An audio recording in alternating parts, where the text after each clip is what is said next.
Telangana assembly సమావేశాలలో CM Revanth Reddy మాట్లాడుతున్నారు. Live లో చూద్దాం.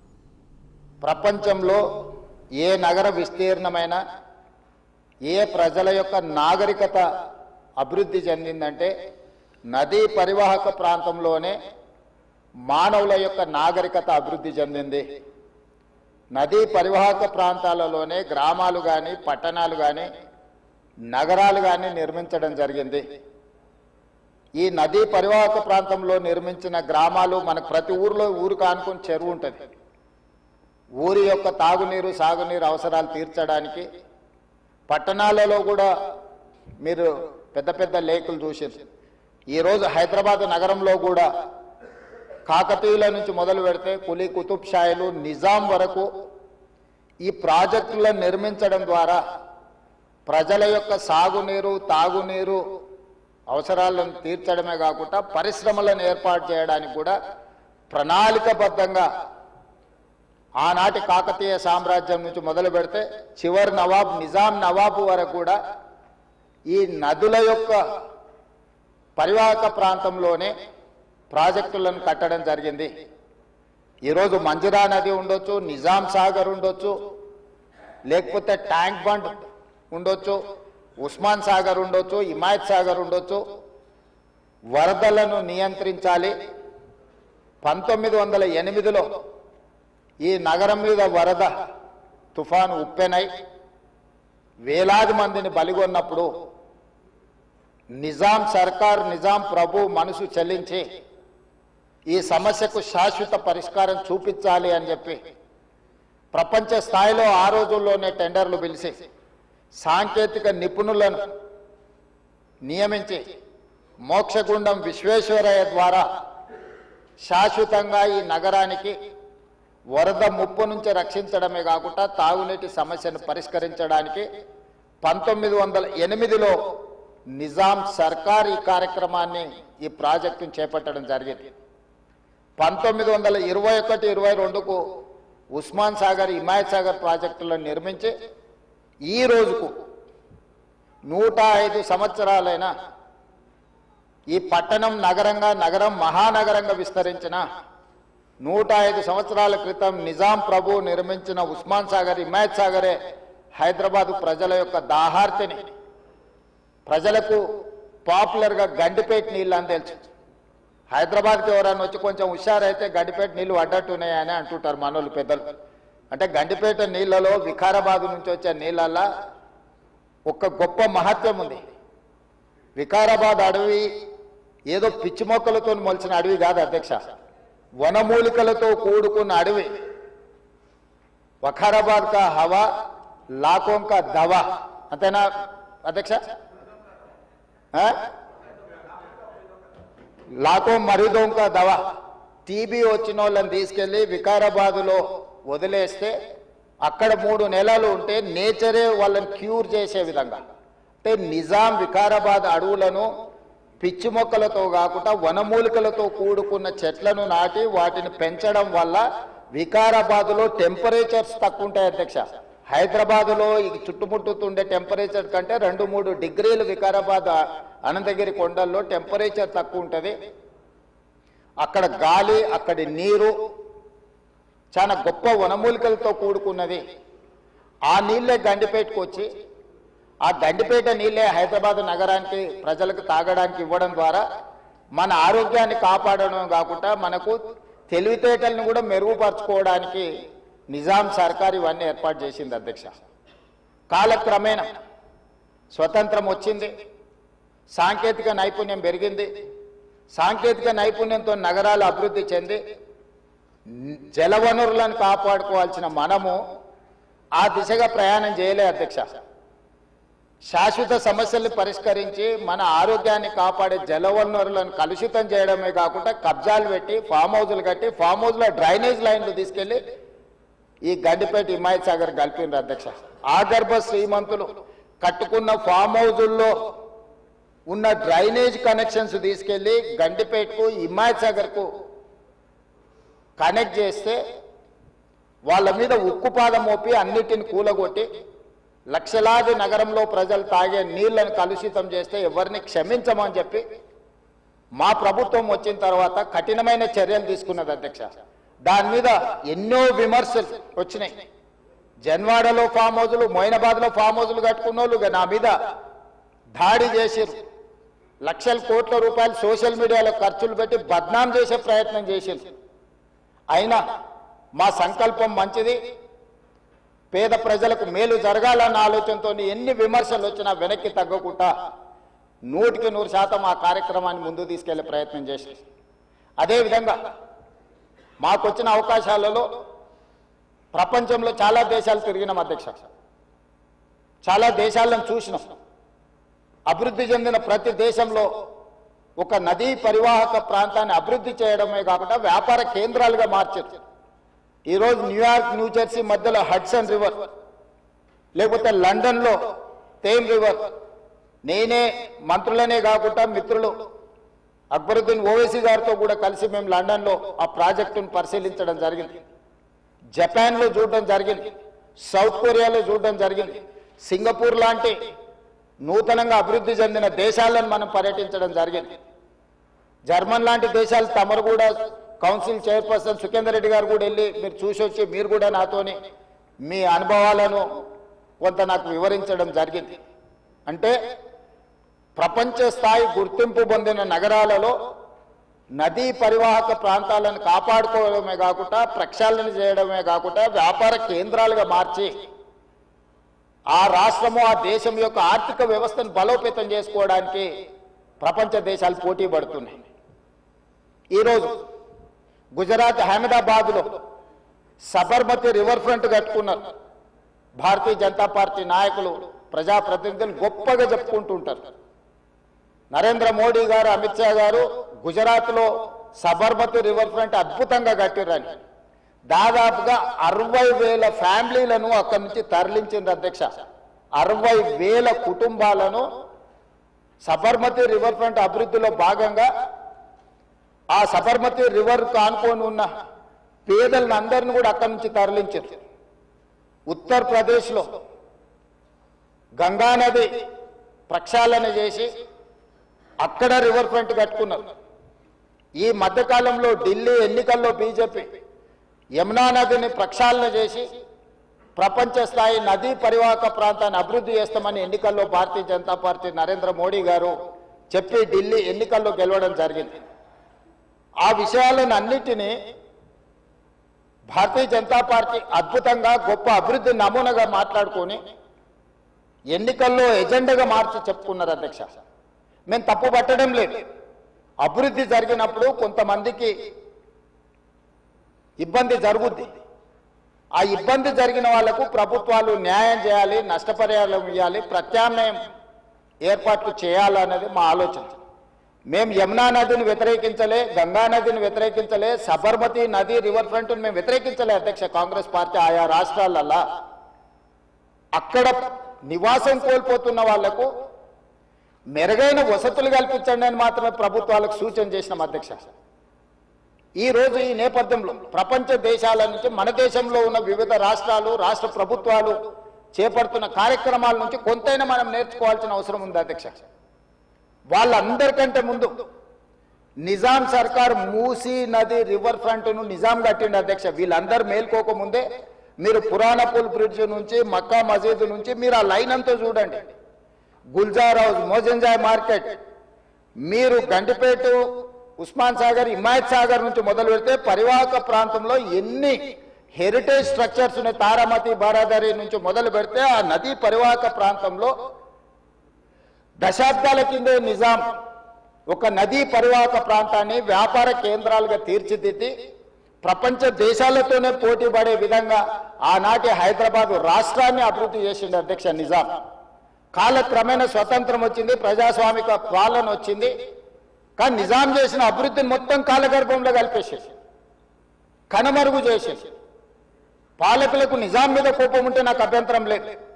కానీ నిజాం కట్టిన కట్టడాలను, చారిత్రాత్మకమైన కట్టడాల నుంచి మొదలు పెడితే చేసిన అభివృద్ధిని మొత్తం కాలగర్భంలో కలిపి కలుషితం చేసి ఆక్రమించుకొని అన్యాయక్రాంతం అయిపోయి ఈరోజు నివసించడానికి యోగ్యం కాని ప్రాంతాలుగా తయారు చేసేసి ఇదొక భాగం.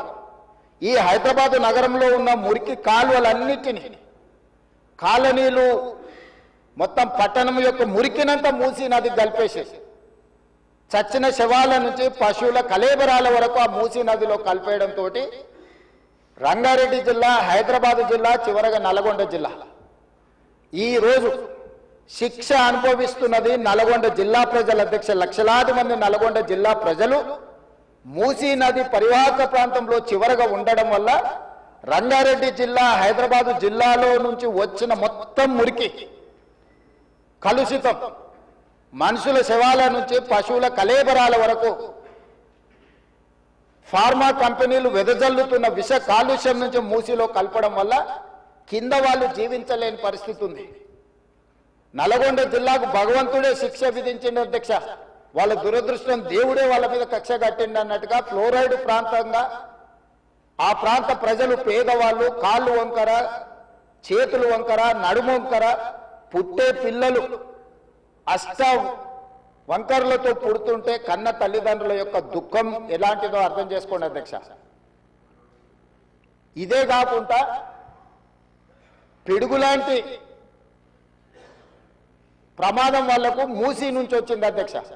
మూసీ పరివాహక ప్రాంతంలో ఆ ప్రాంతంలో మహిళలు గర్భం దాలిస్తే ఈ నీళ్లు తాగడం వల్ల ఈ మూసీ పరివాహక ప్రాంతంలో పండించిన పంటలు, కూరగాయలు పంటలు తినడం వల్ల ఆడపిల్లలు గర్భం దాల్చలేని పరిస్థితి వచ్చిందని డాక్టర్లు రిపోర్ట్ ఇచ్చింది అధ్యక్ష.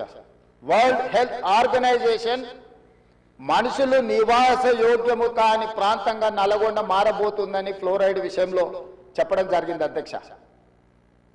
అదే కాకుండా ఈరోజు మూసీ కలుషితం వల్ల పరివాహక ప్రాంతంలో నేను భువనగిరి, ఆలేరు ఆ ప్రాంతం నేను ప్రత్యక్షంగా పర్యటనకు పోయించిన అధ్యక్ష. నేనే స్వయంగా పాదయాత్ర చేసిన అధ్యక్ష.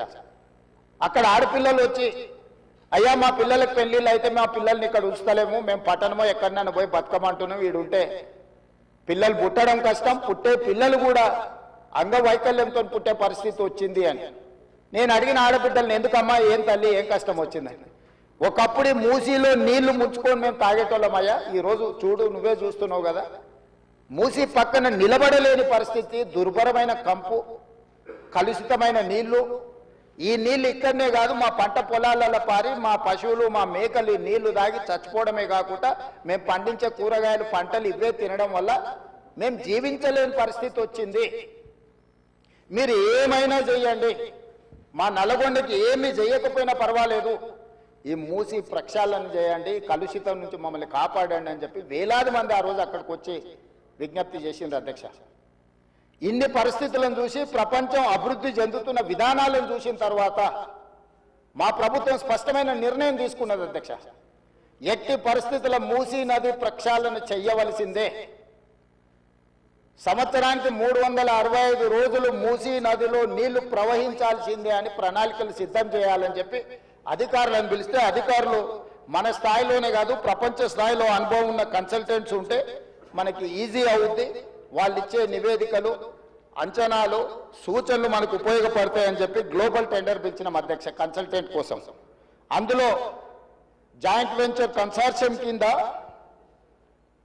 మన్హాట్ సింగపూర్ ప్రైవేట్ లిమిటెడ్, సింగపూర్కు సంబంధించిన సంస్థ, Cushman Wakefield private limited, Rios design studio, ఒకరు ప్రాజెక్టులు డిజైన్లలో, రెండవరు ఫైనాన్షియల్ కన్సల్టెంట్స్, ఒక ఆర్థికంగా ఏ రకంగా బ్యాంకుల నుంచి రుణాలు పొందాలి, ఏ రకంగా వ్యాపార కేంద్రాలను అభివృద్ధి చేయాలి, మూడవరు నీళ్లను ఏ విధంగా ఉపయోగించాలో ఈ ముగ్గురు కన్సార్షియం కింద ఏర్పడి ఈరోజు మూసీ రివర్ డెవలప్మెంట్ ఫ్రంట్ నుంచి మనం టెండర్లు పిలిచి ఈ కన్సల్టెంట్ని మనం అపాయింట్ చేసుకోవడం జరిగింది అధ్యక్ష. ఈ మూడు వ్యాపార సంస్థలు కలిసి జాయింట్ వెంచర్ కింద ఈరోజు మనం మూసీ నది ప్రక్షాళన, మూసీ నది పునరుద్ధరణకు కన్సల్టెంట్గా ఉండి ఈరోజు నివేదికలు తయారు చేస్తున్నారు అధ్యక్ష. వాళ్ళు ఇచ్చిన ప్రాథమిక అంచనాలు, ప్రాథమిక నివేదికలు, ఫస్ట్ ఫేజ్ ఉస్మాన్ సాగర్ నుంచి బాపు ఘాట్, హిమాయత్ సాగర్ నుంచి బాపు ఘాట్, ఈ రెండు ఇక్కడికి వచ్చి కలిసి బాపు ఘాట్ దగ్గర గాంధీ సరోవర్ మనం నిర్మించదలుచుకున్నాం అధ్యక్ష. ఇది 9.5 కిలోమీటర్లు ఉంది, గండిపేట నుంచి బాపు ఘాట్ వరకు హిమాయత్ సాగర్ నుంచి బాపు ఘాట్ వరకు 11.5 కిలోమీటర్లు ఉంది అధ్యక్ష దాదాపుగా. ఈ రెండు కలిస్తే ఒక వి షేప్లో అభివృద్ధి జరుగుతుంది. ఇది 21 కిలోమీటర్లు. గండిపేట పైన వికారాబాద్కి ఇంకా ప్రణాళికలు సిద్ధమవుతున్నాయి అధ్యక్ష. వీటికి నీళ్ల కోసము గోదావరి జలాలను 20 టీఎంసీలను తరలించాలి.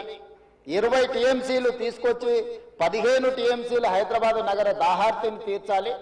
5 టీఎంసీలు గండిపేటలో వదిలి శాశ్వతంగా ఈ నీటి సమస్యను పరిష్కరించాలి అని చెప్పి రోజు ప్రణాళికలు సిద్ధం చేయడమే కాకుండా 7,000 కోట్ల రూపాయలతోని గోదావరి నదీ జలాలను ఈ రోజు తరలించుకొచ్చి మూసీ నది ఈసీ నదిలో వదిలి ఈ రోజు 3 నదుల యొక్క సంగమం చేసి ఈ రోజు అభివృద్ధి కార్యక్రమాన్ని ముందుకు తీసుకెళ్లాలని పనులు ప్రారంభించిన అధ్యక్ష. నాకు తెలిసి గోదావరి నదీ జలాలు రాబోయే 2 సంవత్సరాల లోపలనే మనము గండిపేటకు నీళ్లు తరలించుకొని వస్తాం అధ్యక్ష. ఈ రోజు ఇప్పుడు ప్రాజెక్టు ప్రిపేర్ అయింది. నెక్స్ట్ 3 months లో 31st March లోపల గండిపేట నుంచి గాంధీ సరోవర్ వరకు, హిమాయత్ సాగర్ నుంచి గాంధీ సరోవర్ వరకు 21 కిలోమీటర్లు కూడా March 31st లోపల అంచనాలు సిద్ధం చేసి టెండర్లను చేసి first phase of Musi river development front అభివృద్ధి కార్యక్రమాలను ముందుకు తీసుకెళ్లాలనుకున్నాం. ఈ ఫస్ట్ ఫేజ్కి ఏడీబీ బ్యాంకు 4,100 కోట్ల రూపాయలు మనకు రుణం ఇస్తాం. ఈ ప్రాజెక్టులో విషయం ఉన్నది, ఈ ప్రాజెక్ట్ అవసరం ఉన్నది, అభివృద్ధి చేయడానికి మేము బ్యాంకు రుణాలు ఇస్తామని దీనికి సంబంధించి కేంద్ర ప్రభుత్వం కూడా మనకు అనుమతులు ఇచ్చింది. కేంద్ర ప్రభుత్వం అనుమతుల తర్వాత ఏడీబీ బ్యాంకు కూడా ముందుకు వచ్చింది. ఈ రోజు ఈ first phase detail project report దాదాపుగా నెక్స్ట్ 4-5 రోజులు సబ్మిట్ చేసినాము. వాళ్ళు కొన్ని క్లారిఫికేషన్స్ అడిగినారు. ఆ క్లారిఫికేషన్స్ నివృత్తి చేస్తే సంక్రాంతి లోపల ఫస్ట్ ఫేజ్ ఆఫ్ ప్రాజెక్ట్ కూడా మనకు క్లారిటీ వస్తుంది అధ్యక్ష. క్లారిటీ వచ్చిన తర్వాత ఎగ్జాక్ట్గా ఎంత జరుగుద్దో, దీని అంచనాలు ఏంది, నీళ్ళు ఏంది, ఏ విధంగా చెక్ డ్యామ్లు కడతాము, ఏ విధంగా నీళ్లు తీసుకొస్తాము. ఈ రోజు ఉత్తి నీటి ప్రవాహమే కాదు అధ్యక్ష, ఈ ప్రాజెక్టు పేరు గండిపేట నుంచి గౌరెల్లి. గండిపేట దగ్గర ప్రారంభమై రామోజీ ఫిలిమ్స్ దగ్గర గౌరెల్లి ఔటర్ రింగ్ రోడ్కి కనెక్ట్ అవుతుంది అధ్యక్ష. ఇది 55 కిలోమీటర్లు అధ్యక్ష. ఈ 55 కిలోమీటర్లు కూడా ఎలివేటెడ్ కారిడార్. ఈరోజు ఔటర్ రింగ్ రోడ్డు 160 కిలోమీటర్లు ఉంది. మధ్యలో నుంచి మధ్యలోకి పోవాలంటే 80 కిలోమీటర్లు ప్రయాణం చేయాలి. కానీ అదే గండిపేట నుంచి గౌరెల్లి వరకు మీరు ఎలివేటెడ్ కారిడార్ వేస్తే 55 కిలోమీటర్లలోనే మనం ఇక్కడి నుంచి అక్కడికి ప్రయాణం చేయడానికి అవకాశం ఉంది అధ్యక్ష. నార్సింగ్ దగ్గర ఒక జంక్షను, అట్లా ప్రతి దగ్గర బాపుఘాట్ దగ్గర ఇంకొక జంక్షను, చార్మినార్ దగ్గర ఇంకొక జంక్షను, చాంద్రాయన్ కూడా మన చాదర్ఘట్ దాటిన తర్వాత ఇంకొక జంక్షను, నాగోల్ దగ్గర ఇంకొక జంక్షన్, ఇట్లా ప్రతి జంక్షన్లో ట్రంపెట్స్ క్రియేట్ చేసి ఔటర్ రింగ్ రోడ్ నుంచి సిటీలోకి వచ్చే వాళ్ళు అక్కడికి వచ్చి ప్రతి సర్కిల్లో ఎక్కడానికి దిగడానికి కూడా ట్రంపెట్స్ క్రియేట్ చేయమని ఈరోజు ఎలివేటెడ్ కారిడార్స్ నిర్మించడానికి మనం అధికారులకు కన్సల్టెంట్స్కు చెప్పినాం అధ్యక్ష.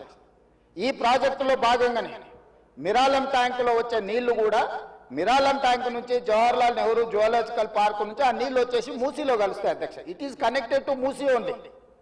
సో ఆ ప్రాజెక్టు కూడా అక్బరుద్దీన్ ఓవైసీ గారు, నేను ముఖ్యమంత్రిగా మొదటిసారి చాంద్రాయణగుట్ట పర్యటనకు పోయినప్పుడు అసదుద్దీన్ ఓవైసీ గారు ఇద్దరు మిరాలం ట్యాంకును ఒక పర్యాటక కేంద్రంగా బ్రహ్మాండంగా అభివృద్ధి చేయాలి, ట్యాంక్ బండ్ అక్కడ ఉండు కాదు, మాకు ఈ ఓల్డ్ సిటీలో ఒక మిరాలం ట్యాంక్ని అభివృద్ధి చేయాలి, జూ పార్క్ ఉన్నది పక్కన మిరాలం ట్యాంక్ ఉంది 450 ఎకరాలలో, మీరు చేయాలంటే దాన్ని కంప్లీట్గా ఈ కన్సల్టెంట్స్కి ఇచ్చి ప్రపంచ స్థాయిలో అక్కడ ఒక అభివృద్ధి పర్యాటక కేంద్రంగా మార్చాలని చేసి ఈరోజు 450 కోట్ల రూపాయలతోనే మిరాలం ట్యాంక్ మీద బ్రిడ్జ్ కట్టడమే కాకుండా ఆ ప్రాంతాన్ని అభివృద్ధి చేయడానికి టెండర్ పిలిచి పనులు జరుగుతున్నాయి అధ్యక్ష. రాబోయే 2 సంవత్సరాలలో ఆ ప్రాజెక్టు కూడా పూర్తి చేస్తాం అధ్యక్ష. ఓల్డ్